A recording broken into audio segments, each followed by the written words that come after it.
बिस्मिल्लाहिर्रहमानिर्रहीम। अस्सलाम वालेकुम। मैं हूं आपका मेज़बान साजिद गुंदल। आज 13 अप्रैल है साल 2021। रियासत के 3 बड़ों की आम मुलाकात हुई है और वजीर आजम ने उसके बाद बड़ा ऐलान किया है। तहरीक लब्बैक पाकिस्तान के अमीर हाफिज साद रिजवी समेत शूरा मेंबरान के खिलाफ कत्ल, इक़दाम कत्ल और दहशत गर्दी का मुकदमा दर्ज कर लिया गया है। रियासत की तरफ से ग्रैंड ऑपरेशन का मुजाहिरीन के खिलाफ आगाज होने जा रहा है और साथ ही तहरीक लब्बैक ने भी एक बड़ा आम ऐलान किया है। इन आम खबरों पर आज की वीडियो में डिटेल के साथ हम बात करेंगे, लेकिन सबसे पहले मैं तमाम उम्मत मुसलमा के नुमाइंदों को, हर फर्द को इस मुकद्दस रमज़ान मुबारक की मुबारकबाद पेश करता हूँ। अल्लाह करे कि ये आप सब के लिए खैर व आफियत का महीना हो। इस महीने के अंदर कसरत के साथ अल्लाह ताला की रहमतों का नज़ूल होता है और अल्लाह ताला पूरी इंसानियत पर करम फरमाए और अमन का गहवारा बनाए। अब हम आते हैं इस लेटेस्ट डेवलपमेंट पर। इस वक्त आपको इल्म है कि तहरीक लब्बैक के मुजाहिरीन तकरीबन पाकिस्तान के तमाम आम शहरों के अंदर धरने देकर बैठे हुए हैं। इंतजामिया के मुज़ाकरात अब तक नाकाम हो चुके हैं, चूँकि उनका मुतालबा ये है कि हमारे अमीर हाफिज साद रिजवी को रहा किया जाए और साथ ही जो मुआहदा हुकूमत ने किया है उसको इम्प्लीमेंट किया जाए। फ्रांस के सफ़ीर को यहाँ से मुल्क बदर किया जाए। लेकिन आज वजीर दाखिला की सरबराही के अंदर एक तो इस्लामाबाद में इजलास हुआ और उसके अंदर पंजाब के आम वज़रा को भी वीडियो लिंक के जरिए लिया गया। इसके बाद जो वजीर मजहबी अमूर हैं नूरुल हक कादरी, कानून नफज करने वाले इदारे, कमिश्नर इस्लामाबाद और मुख्तलिफ ऑफिशल्स इस इजलास के अंदर शरीक हुए और ये फैसला किया गया है कि अब धरने वालों को ज़बरदस्ती उठाने की कोशिश की जाएगी और जो कानून को हाथ में लेगा उनके खिलाफ सख्त कार्रवाई अमल में लाई जाएगी। दूसरी तरफ लाहौर के अंदर सूबाई सब कैबिनेट कमेटी बराए दाखिला का आज इजलास हुआ है और उसके अंदर भी ये फैसला हुआ है कि 16 आम मकामात पर पुलिस के साथ साथ रेंजर्स वो भी तैनात की जाएगी। धरने वालों को मुज़ाकरात की दावत दी जाएगी, कोशिश की जाएगी हर मुमकिन हद तक के पुरअमन तरीके से ये लोग मुंतशिर हों। लेकिन इस वक्त कराची के अंदर गाड़ियों को जलाया जा रहा है, पुलिस के साथ मुसलसल झड़पें हो रही हैं, पथराव हो रहा है। मंडी बहाउद्दीन के अंदर भी इस तरह की इतलात हैं और इजला के अंदर भी पुलिस और मुजाहिरीन के दरमियान झड़पों का सिलसिला शुरू है। अमलाक को नुकसान भी पहुंचाया जा रहा है। तो ये ऐलान तो हुआ हुकूमत की तरफ से और आज की जो रात है ये रमज़ान मुबारक की मुक़द्दस रात है। अल्लाह ताला इस मुल्क को अमन अता फरमाए। लेकिन दूसरी तरफ तहरीक लब्बैक पाकिस्तान के जो रहनुमा है उन्होंने भी एक बड़ा ऐलान कर दिया और जिसके आप समझें कि उसके बाद मुजाहिरीन मजीद मुश्तइल हो गए। जब ये खबर आई है तो इस मामले के अंदर उन्होंने कहा है कि जिस तरीके से हमारे खिलाफ FIR दर्ज की जा रही हैं और जो मामलात देखे जा रहे हैं कि हमें यकतरफा तौर पर उनका मौक़िफ़ ये है कि मुतशद्दद बनाया जा रहा है। लेकिन इसके साथ ही वो कहते हैं कि हम शेख रशीद के खिलाफ और वजीर दाखिला और दीगर के खिलाफ FIR दर्ज करवाएंगे, चूँकि हमारे 6 जो कारकुन हैं वो शहीद हो चुके हैं। 12 की हालत बड़ी तशवीशनाक है। तो हम भी शेख रशीद उतना जुल्म करें जितना बर्दाश्त कर सकते हैं और जो हुकूमत के लोग जुल्म कर रहे हैं, तशद्दुद कर रहे हैं, जिस तरीके से रियासती जबर हो रहा है, उनका कहना यह है कि उनके खिलाफ हम भी अपने मुकदमात दर्ज करवाएंगे और जिम्मेदार लोगों को कैफरे किरदार तक पहुँचाने की पूरी कोशिश की जाएगी। अब दूसरी तरफ जो बड़ी डेवलपमेंट हुई है वो ये कि आज चीफ ऑफ आर्मी स्टाफ और DGISI जनरल फैज़ हमीद ने प्राइम मिनिस्टर इमरान खान से एक आम मुलाकात की है जिसके अंदर खारजा अमूर और दाखिली सलामती के अमूर डिस्कस हुए हैं। पाकिस्तान की जो इस वक्त इंटरनेशनल अफेयर्स के अंदर डेवलपमेंट्स हुई हैं, जो ताल्लुकात के अंदर रशिया के जिस तरह आपको इल्म है वज़ीर ख़ारजा यहाँ पर आए और अभी पाकिस्तान के वज़ीर ख़ारजा जर्मनी गए हैं। तो ये जो लेटेस्ट डेवलपमेंट्स हैं इन पर डिस्कशन हुई है। लेकिन इसके साथ ही मुल्की मामलात और सिक्योरिटी की सूरत हाल भी इसके अंदर डिस्कस की गई है। और जब ये मुलाकात चूँकि ख़ास माहौल के अंदर बड़ी आम नौइयत की मुलाकात इसको करार दिया जा रहा है, उसके बाद वज़ीर आज़म इमरान खान ने मुजाहिरीन के हवाले से अपने पहली स्टेटमेंट वो जारी की है। वो मैं आपके सामने रखता हूँ कि वज़ीर आज़म ने इस हवाले से क्या कहा है। चूँकि उन्होंने यही कहा है कि जिस तरीके से मुजाहिरीन ने किया है वो उनका बकौल वज़ीर आज़म ने कहा है कि हमें धोखा दिया गया है। चूँकि हम इस पूरे मामले को जो हमारा मुआहदा था उसके मुताबिक 20 अप्रैल को इख्तिताम होना था और हमने पूरी तैयारी कर ली थी कि पार्लियामेंट के अंदर ये मामला लेकर जाएंगे और हम अपने ऐद पर कायम थे। लेकिन तहरीक लब्बैक एक तरफ मुआहदे की पासदारी की बात कर रही थी और दूसरी तरफ जो है वो लॉन्ग मार्च और धरने की तैयारियों के अंदर मसरूफ थे और हर जिले के अंदर जाकर मूवमेंट चलाने की कोशिश हो रही थी।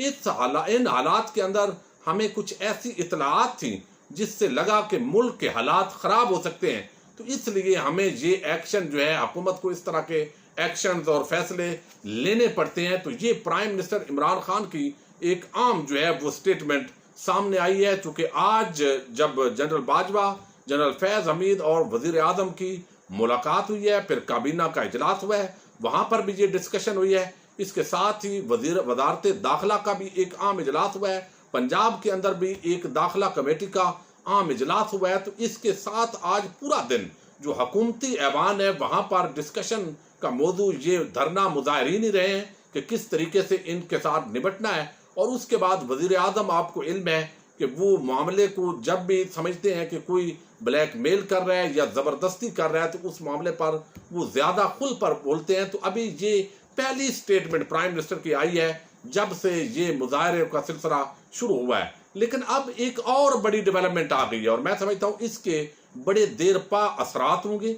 और वो ये कि जो एक कांस्टेबल, आपको इल्म है गवाल मंडी का, वो आज गुज़श्ता शब उसकी डेथ हो गई थी। मुजाहिरीन ने जिस तरह पुलिस पर हमला किया और जदोकोब किया, उसके मोहम्मद अफजल उसका नाम था, कांस्टेबल था, और उसकी कत्ल की जो FIR है वो तहरीक लब्बैक के अमीर हाफिज साद रिजवी समेत जो शूरा मेंबरान है उनके खिलाफ दर्ज कर ली गई है। और इसके अंदर बताया गया है कि कत्ल, इक़दाम कत्ल, दहशतगर्दी की दफात शामिल की गई हैं और इसके अंदर तोड़ फोड़ और सारी इस तरह की दफात भी शामिल है।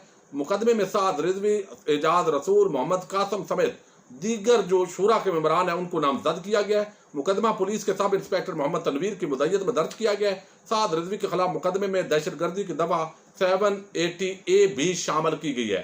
अब इसके अंदर बहुत सारी जो दफात हैं, अब वो कहते हैं कि चूंकि इससे कबल ये जो अभी सिलसिला शुरू हुआ है, एक शूरा का इजलास हुआ है तहरीक लब्बैक पाकिस्तान का, वहां पर वो मीडिया के अंदर भी आया है और सोशल मीडिया पर भी वायरल हुआ है। मुख्तलिफ जगहों पर मुख्तलिफ शूरा मेंबरान ने खताबात किए हैं, वहां उन्होंने इस हवाले से इश्तियाल अंगेज तकारीर की हैं, जिसके नतीजे के तौर पर ये जो पूरी डेवलपमेंट हो रही है वो उसका नतीजा है। और बाकायदा सेक्शन 34 लगाया गया है, 109 दफा भी लगाई गई है, जिसके मुताबिक एआनत जुर्म यानी मुआवनत की है और बाकायदा प्री प्लान्ड तरीके से ये रियासती इदारों पर हमला आवर होने की ये दफात लगाई गई हैं। तो इसके मुकाबले में मैंने जैसे आपको बताया कि तहरीक लब्बैक पाकिस्तान की तरफ से ये उनका ऐलान है कि हमारे 6 लोग उनकी शहादत हो चुकी है और साथ जो हमारे जो जिस तरीके से 6 के मर्डर के अलावा आप समझे 12 की हालत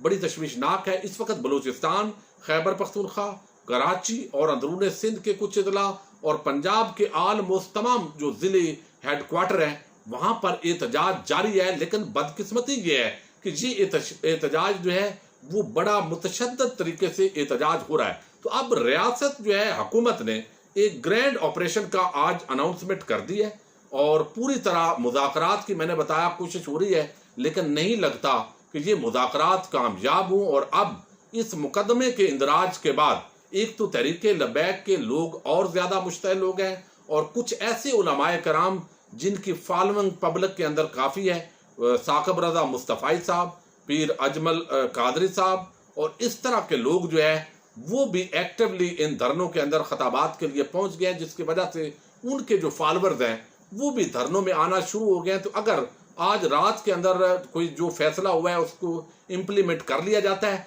मोबाइल सर्विस बंद करने का फैसला किया गया है 24 घंटे के लिए, जहां पर वो समझे हुकूमत ने अनाउंसमेंट की है कि हालात ख़राब हो सकते हैं, तो अब तहरीक लब्बैक की तरफ से भी अपने कारकुनान को हदायत जारी कर दी गई हैं कि अगर हमारे एरिया के अंदर सिग्नल ना भी हों तो आपने अपनी जगह नहीं छोड़नी, अपने मरकज की तरफ ट्रैवलिंग जारी रखनी है।